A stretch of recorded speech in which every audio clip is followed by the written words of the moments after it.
First at 4, breaking news of fire at a Consumers Energy building. Employees evacuated. We have the latest information. Paula.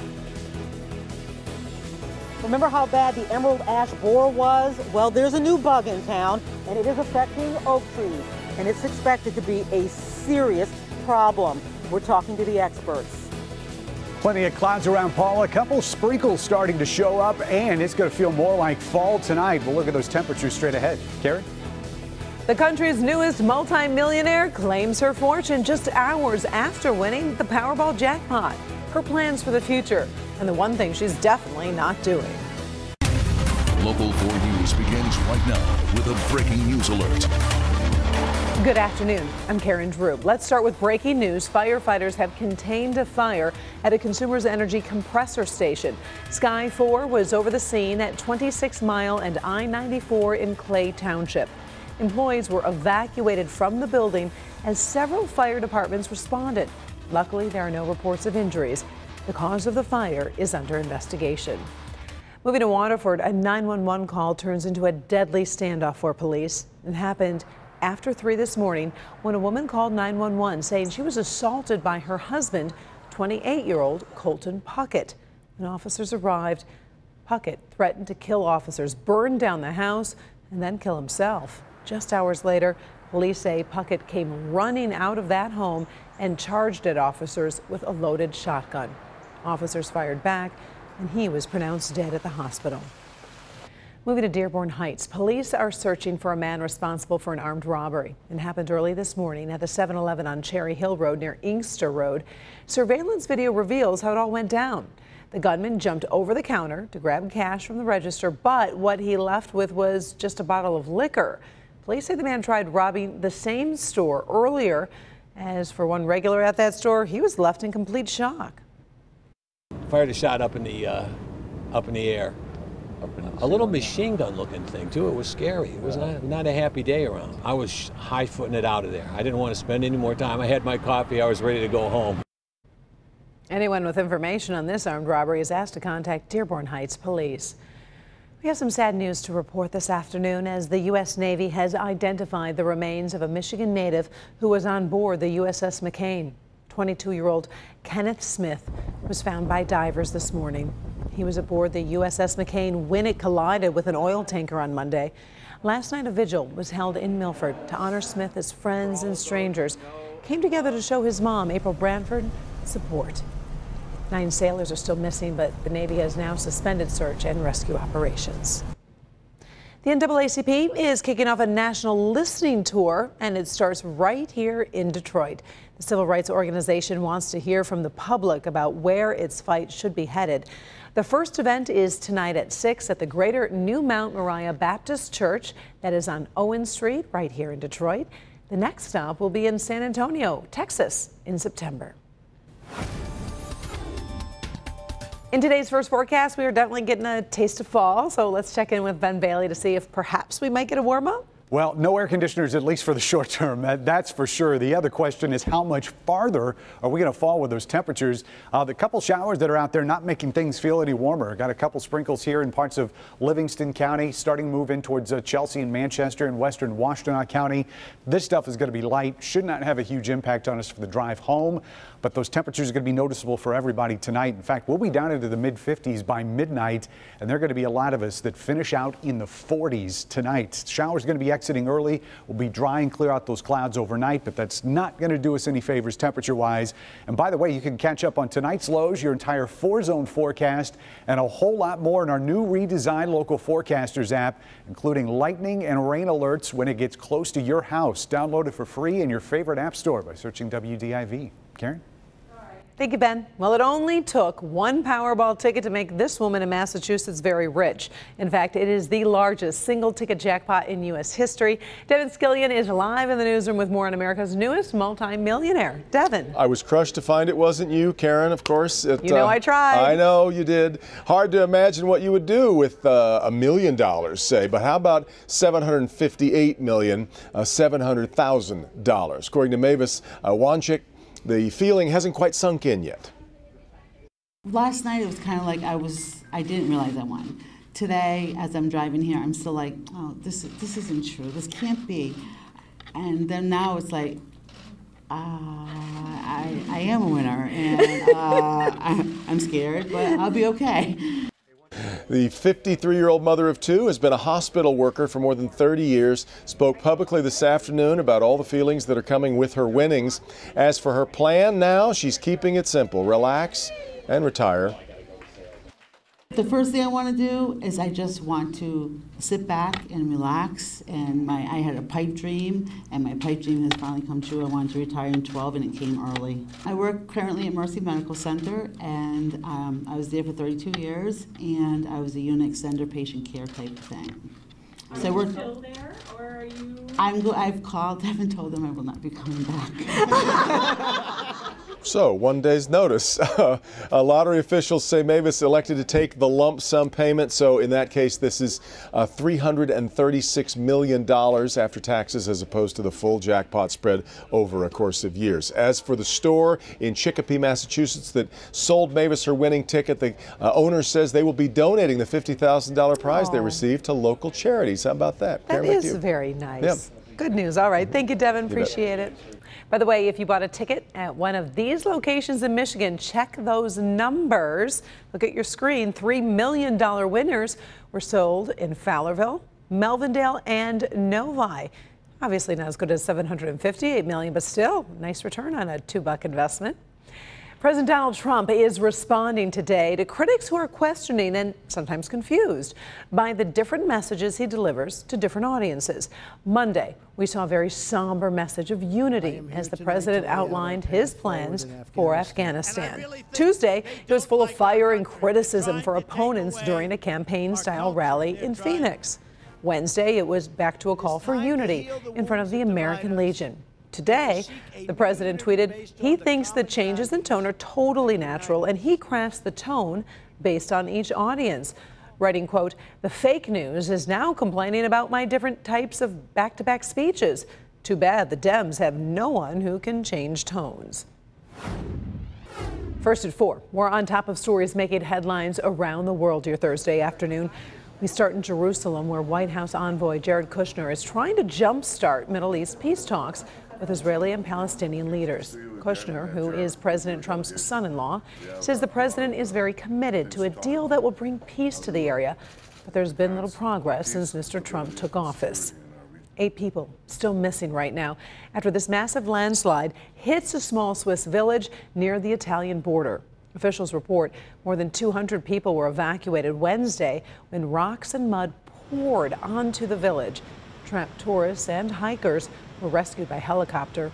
Italian media says the area has been monitored for unusual movement since June.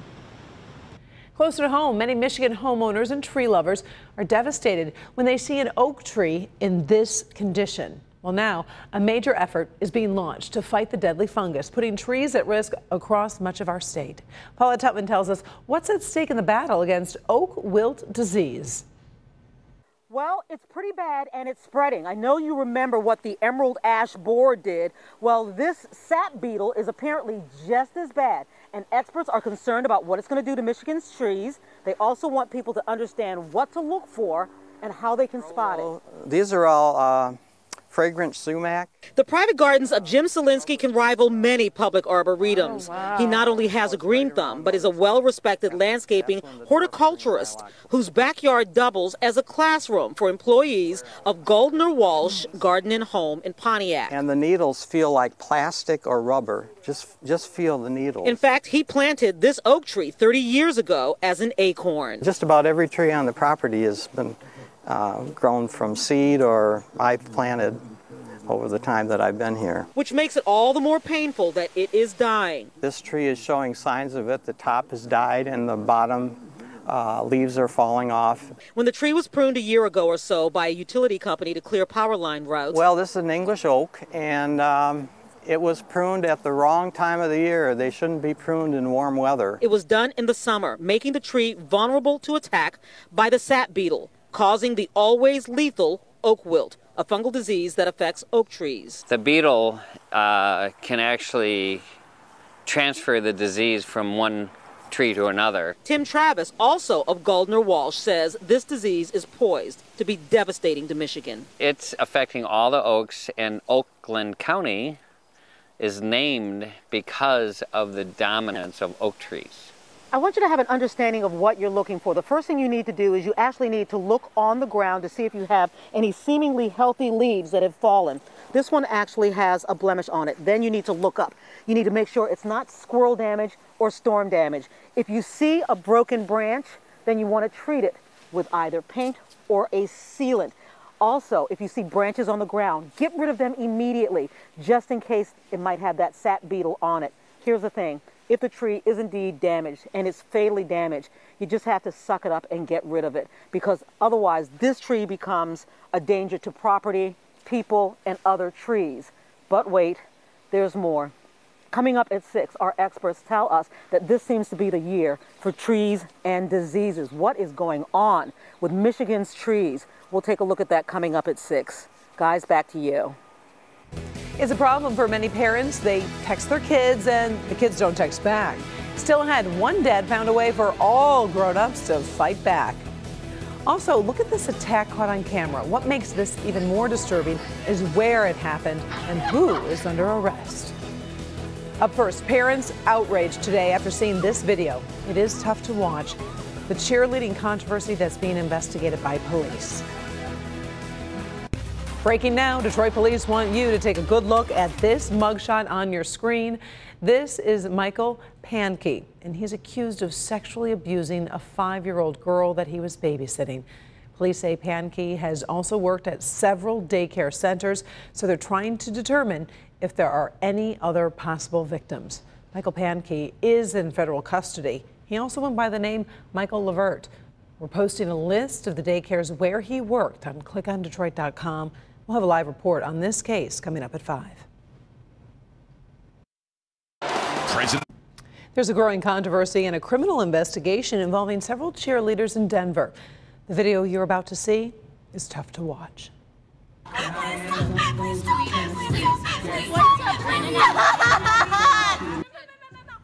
The investigation centers around 8 videos like this, showing the cheer coach actually using force to push girls into an extended split position. As you can see, they're screaming and crying. 5 school officials have been placed on leave, which is standard practice during an investigation like this. The coach told a local TV station he learned the technique growing up. Parents are outraged. Police investigating. Residents along the Gulf Coast are stepping up their storm preps as Tropical Storm Harvey has now intensified into a major hurricane. That hurricane is expected to make landfall late Friday, about 70 miles northeast of Corpus Christi. Hurricane Harvey is expected to blow winds greater than 100 miles an hour. Hundreds of residents in Corpus Christi taking advantage of free sandbags for vehicles and homes to combat the inevitable floodwaters. And with a closer look at what we can expect here in Metro Detroit, Ben joins us. And we do have some cooler temperatures, but obviously no serious storms like they're dealing with. Yeah, that's going to be an incredible story, because it's not just a hurricane, but it's the amount of water that thing's going to put down. And they've dealt with flooding in that area before, so it's not them being used to it isn't help. It's just that the way the land is, it's so low in that sea level. Yes, it's going to push the water onshore from the storm, and then it's just going to sit there. Watch the track of Harvey as it moves from what is now a Category 1 storm to a major Category 3 by 7 o'clock on Friday. That's when wind speeds are estimated to be about 125 miles an hour. And then this stops becoming a cone of uncertainty and just a bubble of uncertainty, as this thing is just going to start rotating and meandering around the Texas coast, possibly going back into the Gulf and re-strengthening before making another landfall. But again, it's the amount of rain that this thing is going to bring, in addition to those major hurricane winds coming ashore, as a Cat 3 sometime late tomorrow night. So it's definitely something we'll be watching. Mid to upper 60s generally outside right now. A couple of temperatures even lower than that out here between Howell, Flint, and Lapeer. And tonight, it's going to get much chillier than what we woke up to this morning. In fact, these numbers currently are about 10, almost 15 degrees colder than what we had yesterday. So I can't imagine being out on the water on a day like today. But Michael says he had nothing better to do, so that's where he went. Hope he had fun out there. As temperatures will start rising as we go into the upcoming weekend, but still staying below average for the entire 7-day forecast. A lot of clouds out there, and again, the showers are light and they're showing up on radar. We've got a band here in Sanilac County as well coming in off of Lake Huron. It looks a little bit more intense, but we're not anticipating anything as far as thunderstorms go, and anything that shows up in the way of rainfall is going to fade by sunset. Dry conditions and even mostly clear skies tonight. That's going to stretch into tomorrow. Sunshine is going to help, but it's only going to get us into the low and mid 70s for high temperatures tomorrow. Again, still below average. And as we go into the weekend, a little bit warmer, still a lot of sunshine, and should have a pretty fantastic stretch for Saturday and Sunday ahead. But let's look at these low temperatures tonight because, again, they're going to be colder than what we woke up to this morning. Starting in our metro zone numbers, 52, 53 here in the city. Officially, we'll probably be at 52 at the airport. South zone, that's where the 40s start showing up, especially inland here. 46 in Blissfield, 47 in Adrian. A lot of mid 40s in our west zone by tomorrow, especially out there towards Howell, Chelsea, Brighton. And I'll tell you, these are probably conservative numbers depending on how quickly we clear out.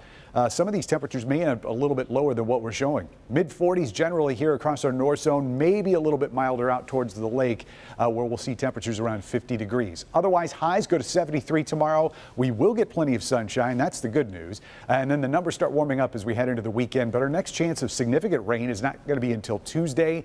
And we need every drop we can get. Unfortunately, it's going to be a while before it shows up. Karen? Thank you, Ben. Still ahead, the new app that might drive a lot of teenagers and preteens pretty crazy, and the final show at the Palace. Up first, a classroom attack caught on camera. The disturbing story behind this video. We'll be right back. We're back with that disturbing video apparently showing students attacking a teacher in the middle of class. Another student captured the attack on camera inside a high school in Milwaukee, Wisconsin. Police say the student in the video has been arrested. We're told the teacher is well known on campus for taking extra time to help students. Police will hand the case to prosecutors. The student could face charges of battery to a school district official. Trending stories. A lot of parents are talking about a new app that forces your kids to answer your texts. It's called Reply ASAP. A father in England invented the app when his 12-year-old just wouldn't respond to his text. The app actually takes over the phone screen and then sounds an alarm, forcing the user, your child, to respond or cancel. Either way, the parent gets a notice of how the child responds. It is available on Android phones, coming soon to Apple, but with some limitations.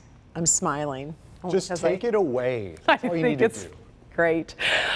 Get ready for this Michigan rock and roll legend to bring down the curtain at the Palace of Auburn Hills.